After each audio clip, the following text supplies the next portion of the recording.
ناظرین، ہم اس وقت ہیں جنرل حمید گل صاحب کے فرزند جناب عبداللہ گل صاحب کے ساتھ، اور اپنے والد صاحب کے نقش قدم پر چلتے ہوئے وہ بھی اس وقت جو اسلامی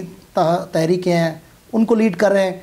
ابھی جو ہمارا انٹرویو شروع ہوا ہے اس سے پہلے لال مسجد کے ایشو پہ ایک خاص میٹنگ کر کے آئے۔ ہم پوچھنا چاہیں گے کہ حکومت لال مسجد کو آخر خالی کیوں کرانا چاہتی ہے؟ دیکھیں، مسئلہ یہ ہے خلل صاحب کہ جو لال مسجد ہے یہ مجھے یاد ہے کہ ایک ریڈیو ایڈریس آیا تھا لال مسجد کا جب آپریشن ہو گیا، اس سے غالباً 2 دن کے بعد جارج ڈبلیو بش اس ٹائم پہ جو تھے پریزیڈنٹ تھے امریکہ کے، اور انہوں نے کہا تھا کہ لال مسجد جو ہے وہ امریکہ کا پلان تھا وار اگینسٹ ٹیرر کے خلاف۔ یہ ان کا باقاعدہ ریڈیو کے اوپر ایڈریس آیا۔ میں اپنی طرف سے تو کچھ نہیں کہہ رہا، بالکل صحیح ہے۔ اس کے اوپر آج تک کوئی بھی حکومت جواب نہیں دے پائی کہ وہ کیا وجوہات تھیں۔ دیکھیں، جہاں تک کچھ لیگل معاملات ہیں، میں سمجھتا ہوں کہ لال مسجد کی طرف سے بھی کچھ چیزوں کے اندر ایکسیس ہوئی، کچھ ناسمجھی ہوئی، کچھ ایسے لوگ درمیان میں انوالو ہو گئے اور جو آج بھی شاید انوالوڈ ہیں، جو یہ چاہتے ہیں کہ یہ معاملہ الجھ جائے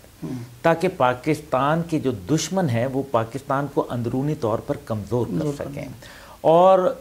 دینی جماعتوں کے مابین اور حکومت پاکستان یا ہماری ریاست پاکستان کے درمیان میں ایک خلش پیدا ہو جائے، ایک سے کا کانٹا جو ہے وہ بو دیا جائے۔ تو یہ تو بری بات ہے۔ اس کے لیے میرے خیال میں ہر پاکستانی کا یہ فرض ہے، مجھ سمیت، کیونکہ میری ایک ذمہ داری بنتی ہے، والد کے حوالے سے بھی ایک کردار ہے، تو میں سمجھتا ہوں کہ وہ کردار ادا کرنا چاہیے، اور کوئی بھی ایسا کام جس کے اندر آپ خیر کا کام کریں، 2 بھائیوں کو آپس میں ملوا سکیں اور لوگوں کو کسی بھی ایکسٹریم پہ جانے سے روک سکیں، تو یہ ایک کار خیر ہے۔ حکومت جو ہے وہ تو بہت ساری چیزوں کے اوپر میرے خیال میں اس کی کارکردگی کے اوپر بہت سارے سوالیہ نشان بنتے ہیں۔ ہماری افواج کا بجٹ جو ہے وہ 2018 میں جو تھا وہی 2019 اور 20 کے لیے کہا گیا، اور لیکن یہ ہم نے نہیں غور کیا کہ 50% پاکستان کی کرنسی ڈی ویلیو ہو گئی اور 13% جو ہے وہ افراط زر جو ہے وہ بڑھ گیا، تو 63% دفاعی بجٹ کٹ گیا، جبکہ اس کے برعکس ہندوستان جو ہے وہ دنیا کے نمبر 1 پہ آ گیا۔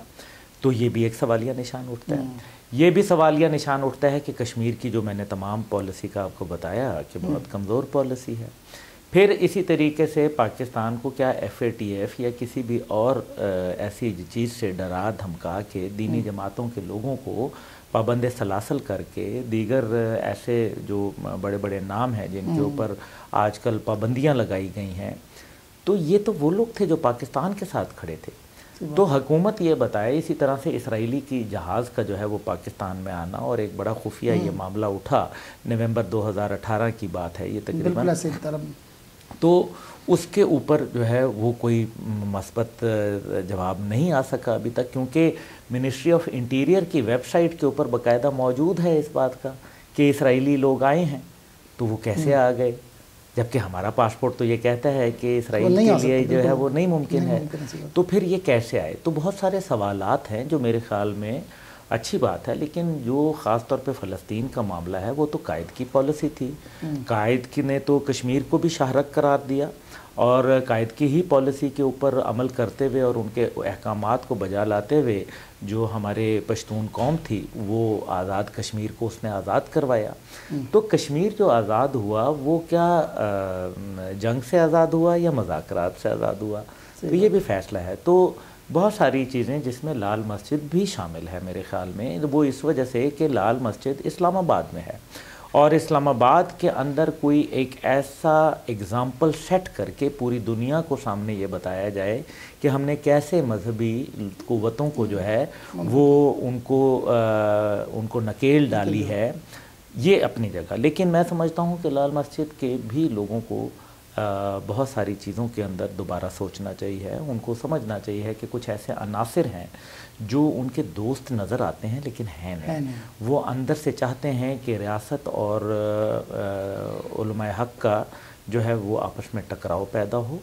اور مس گائیڈنس بہت ہے، لیک آف ٹرسٹ ہے دونوں جانب سے، صحیح بات۔ اور ریاست کی جو ایک رٹ ہے اس کو یقیناً اسٹیبلش کرنا چاہیے، لیکن ساتھ ہی ساتھ ریاست کو ضرورت ہے کہ جو جائز مطالبات ہیں، جو H11 کا ایک پلاٹ ہے اس کے حوالے سے ان کو متبادل جگہ دی جائے جو کہ سپریم کورٹ کا حکم ہے،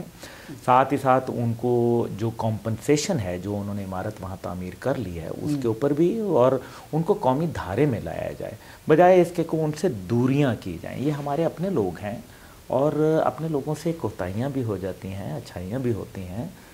لیکن درگزر کرنا بڑے کا کام ہوتا ہے، اور فی الحال حکومت جو ہے وہ بڑی ہے۔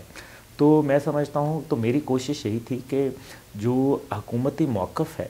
وہ بھی مجروح نہ ہو ان کا، اور ایک عزت دار انداز کے اندر باعزت اور ایک جائز جو معاملات ہیں ان کو کسی کنارے لگایا جائے، تاکہ افہام و تفہیم سے یہ ایک مشکل جو ہے پاکستان کے اوپر، جس میں ایک پوری قوم میں اضطراب پایا جا رہا ہے، اس کو کہیں ٹھنڈک جو ہے محسوس ہو۔ جی جی